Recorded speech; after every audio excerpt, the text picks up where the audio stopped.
Vice President Kamala Harris has conceded defeat after her campaign failed to stop Republican Donald Trump's return to the White House. Kamala Harris said she called President-elect Trump, congratulated him on his triumph, and promised to engage in a peaceful transfer of power. She said that many people feel that America is entering a dark time and hoped that it was not the case, while calling for optimism and faith as she concluded her speech.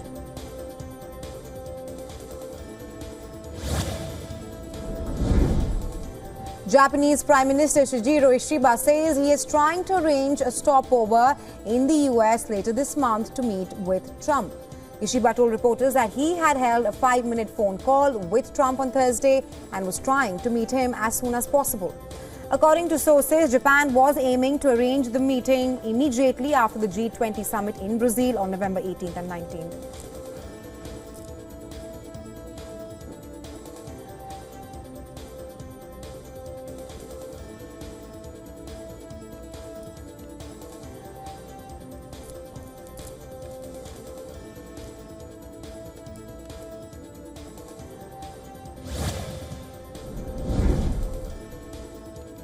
Arms exporter South Korea says it is not ruling out providing weapons to Ukraine. The shift in policy of not providing weapons to countries in conflict comes as President Yoon Suk-yeol claimed that the country had to adjust its support strategy in light of Pyongyang's deployment of troops to Russia to aid its war efforts in Ukraine. President Yoon Suk-yeol revealed he had discussed North Korea with US President-elect Donald Trump in a phone call that laid the groundwork for a meeting in the near future.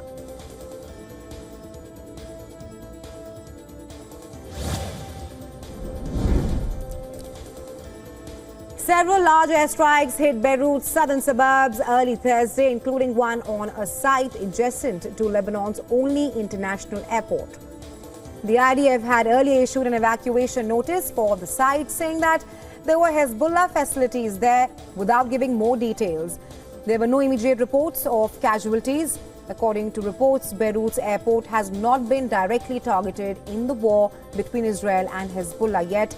A national air carrier, Middle East Airlines, it continues to operate commercial flights.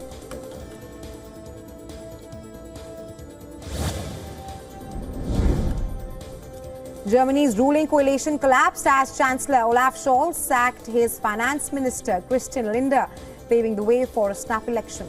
Scholz announced the move at a news conference following weeks of disputes among the coalition partners over ways to strengthen the country's ailing economy. He said he would seek a vote of confidence in January that he said might lead to early elections that otherwise would be due next September. Meanwhile, sacked Finance Minister Christian Lindner, the leader of the Free Democrats Party, said the Chancellor had attempted to force him to suspend the country's constitutional debt brake. He said he couldn't do that because that would have been breaking his oath of office.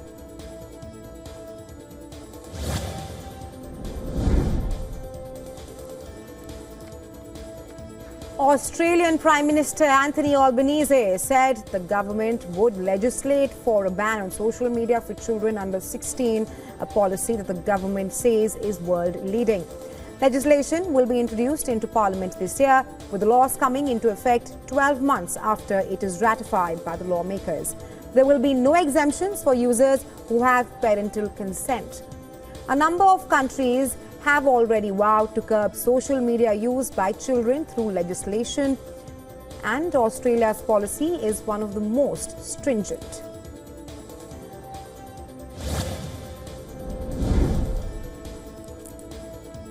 Spanish police have made a record cocaine seizure after finding 13 metric tons of the drug hidden in a shipment of bananas in a container from Ecuador in the southern port of Algeciras. The amount discovered breaks the previous record in Spain when 9.4 tons of cocaine were found in 2023. Also, in the area, it is the fourth biggest container port in Europe. The Spanish police say that they were alerted after tip-off from their counterparts in Ecuador, the world's largest banana exporter, that a suspicious cargo was on its way. The Spanish police have now arrested a lady, a partner in the company that was receiving the shipment, while 2 managers of the import company are on the run.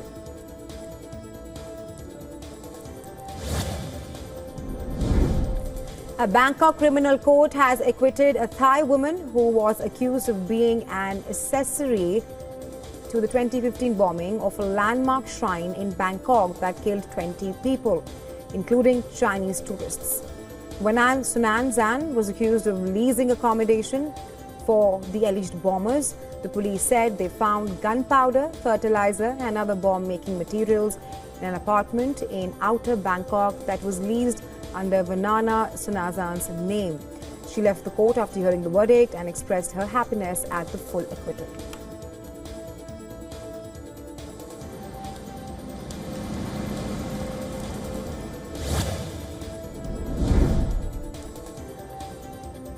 California has been lashed by powerful winds that feed a fast-moving wildfire, which destroyed dozens of homes and forced thousands of residents to flee as forecasters warned of extreme and life-threatening blazes. In northwest Los Angeles, the mountain fire prompted evacuation orders for more than 10,000 people as it threatened 3,500 structures in suburban communities, ranches and agricultural areas around Camarillo.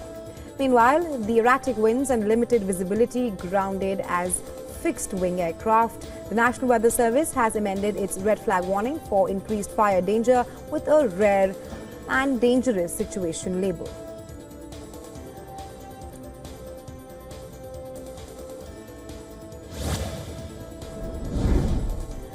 For the second year in a row, Earth will almost certainly be the hottest it's ever been, according to the European Climate Agency. For the first time ever, the globe this year reached above 1.5 degrees Celsius of warming compared to the pre-industrial average. The agency says that this year is going over the 1.5 degrees Celsius benchmark, which is important as nations make decisions internally and approach negotiations at this year's UN Climate Change Summit COP29.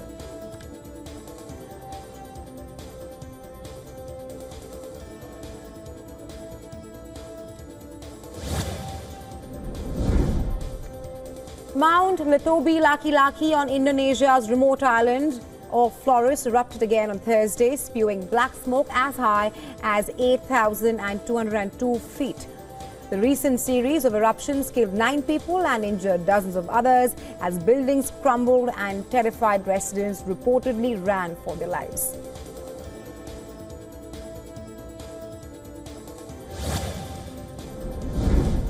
Cuba's national electric grid collapsed as Hurricane Rafal slammed into the island's southwest shore, packing sustained winds of 185 kilometers per hour and creating chaos on the already crisis-stricken country.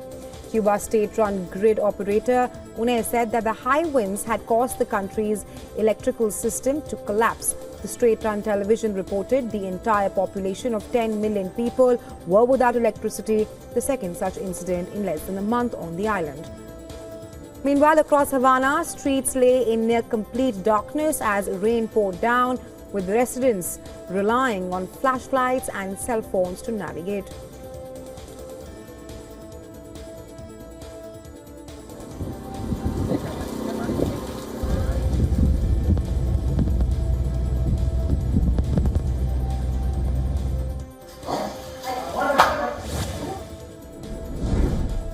Canada has ordered Chinese-owned TikTok to shut down its business in the country over national security concerns. However, Canadians can still use the app and create content.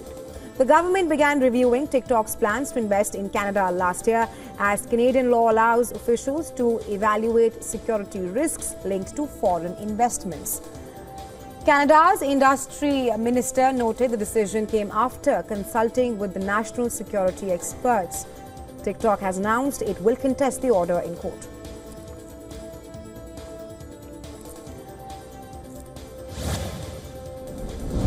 South Korea has announced new measures to combat a rise in deep-fake porn in the country. The government plans to increase penalties, use undercover officers, and impose stricter social media regulations. President Yoon Suk-yeol has ordered officials to eliminate digital sex crimes, sparking a 7-month crackdown running through March 2025. South Korean task force has reported ongoing work with lawmakers to update laws. This includes a recent amendment that criminalizes watching or possessing deep fake porn, punishable by up to 3 years in prison. Meanwhile, the maximum penalty for producing or distributing such content has been increased to 7 years from 5 years.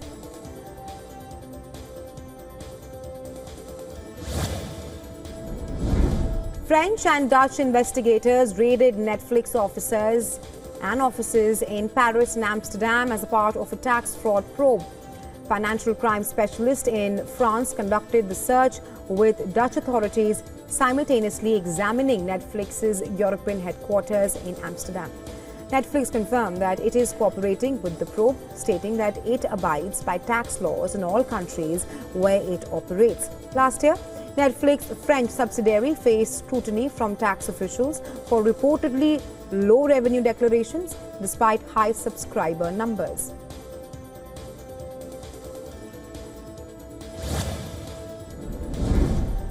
Tech giant Meta has been fined around $15 million by South Korea. The country's watchdog has accused Meta of collecting sensitive user data and sharing it with the advertisers without user consent, that is between July 2018 to March 2022.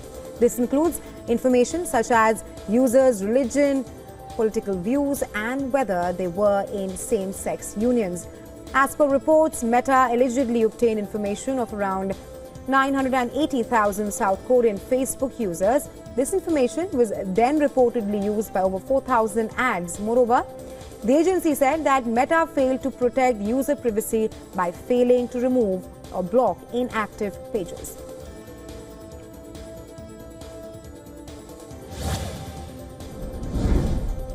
China's outbound shipments grow at the fastest pace in over 2 years. In October, manufacturers rushed inventory to major export markets in anticipation of further tariffs from the US and also the European Union, with the threat of a border trade war looming. With Trump being elected as the next US president, his pre-election pledge to impose tariffs on Chinese import is likely to spur a shift in stocks to warehouses in China's #1 export market. Outbound shipments from the world's second largest economy grew 12.7% year-on-year last month. Trade data from South Korea and Taiwan pointed to cooling global demand, while German manufacturers have also reported that they are struggling to find buyers overseas. And this has led experts to conclude producers are slashing prices to find buyers or simply moving stocks out of China.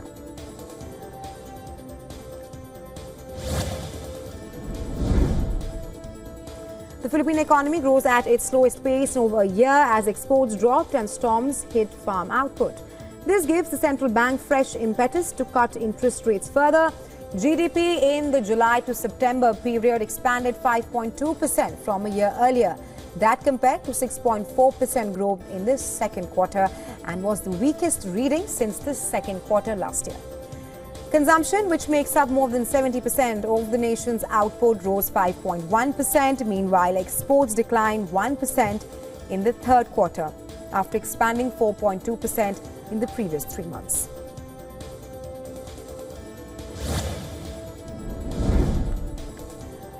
Gold prices hit more than 3-week low as the dollar strengthened after Trump's win in the U.S. presidential race. The focus was also on the Federal Reserve's interest rate decision later in the day.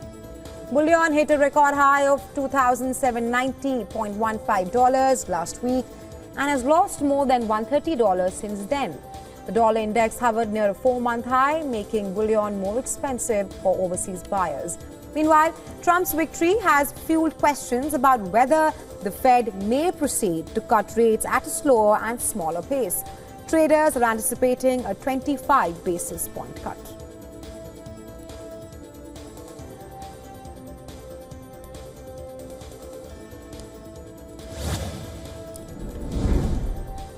Oil prices rise on Thursday following a sell-off triggered by the U.S. presidential election. Risks to oil supply from a Trump presidency and a hurricane building in the Gulf Coast outweighed a stronger US dollar and higher inventories. Trump's election had initially triggered a sell-off that pushed oil prices down by more than $2 as the US dollar rose to its highest level since September 2022. The upside to oil markets may be limited to the short to medium term, as OPEC is expected to increase supply capacity in January. Donald Trump is expected to reimpose his maximum pressure policy of sanctions on Iranian oil. Experts believe that could cut supply by as much as 1 billion barrels per day.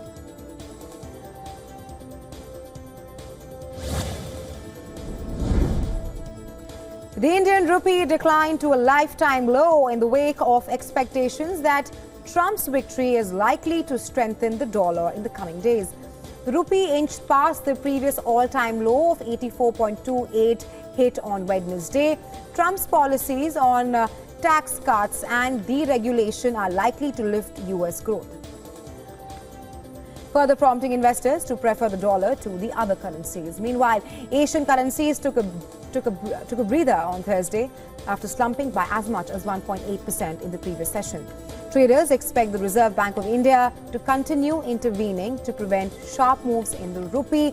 Persistent outflows from Indian stocks are another pressure point for the currency.